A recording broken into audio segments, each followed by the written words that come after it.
ధన్యవాదములు అధ్యక్ష. అధ్యక్ష, ప్రభుత్వం సెనియర్ తుఫాన్ అంటూ హడావిడి చేస్తుంది. మంచిదే అధ్యక్ష. కానీ నిన్న గౌరవ ముఖ్యమంత్రి గారు ఒక ఆజ్ఞ జారీ చేశారు. 7 రోజులు ఎవరు సముద్రంలోకి వెళ్ళకూడదని. అధ్యక్ష, నేను ఈ ప్రభుత్వాన్ని ఒక్కటే అడుగుతున్నాను. మీరు వేటను నిషేధించారు, బాగానే ఉంది. మరి ఆ మత్స్యకారుడి ఇంట్లో ఆకలిని కూడా నిషేధించారా? 7 రోజులు వాళ్ళు పస్తులు ఉన్నారా? వారికి భరోసా ఏది? కేవలం పేపర్ స్టేట్మెంట్లు ఇస్తే పట్టు నిన్నదు అధ్యక్ష.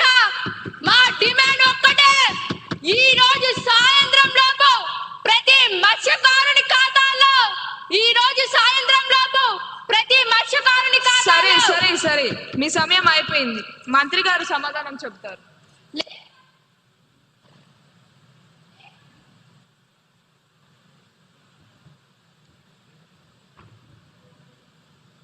మంత్రి గారి సమాధానాన్ని ప్రవేశపెట్టండి. అధ్యక్ష, అరుచుకోవడం కాదు అధ్యక్ష, వినండి. మీకోసం కాదు, ఆ మత్స్యకారుల కోసం చెప్తున్నా. మీరు అడిగింది ప్యాకేజీ లేదా వృద్ధి, అది తాత్కాలికం. నేను ఇవ్వబోయేది శాశ్వత పరిష్కారం. రాసుకోండి రికార్డుల్లోనే. ఇది నా స్టేట్మెంట్.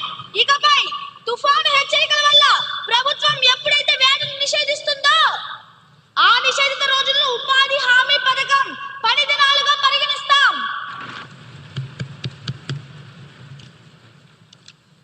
అంటే మత్స్యకారుడు ఇంట్లో ఉన్నా సరే ఆ రోజుకి ప్రభుత్వం అతని కూలి చెల్లిస్తుంది అధ్యక్ష. తుఫాను తగ్గిన వెంటనే ఆ డబ్బులు వాళ్ళ ఖాతాల్లో పడతాయి.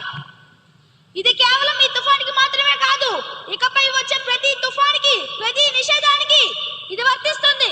ఇది నా మాట. ఇదొక చారిత్రాత్మక నిర్ణయం. తదుపరి అంశం.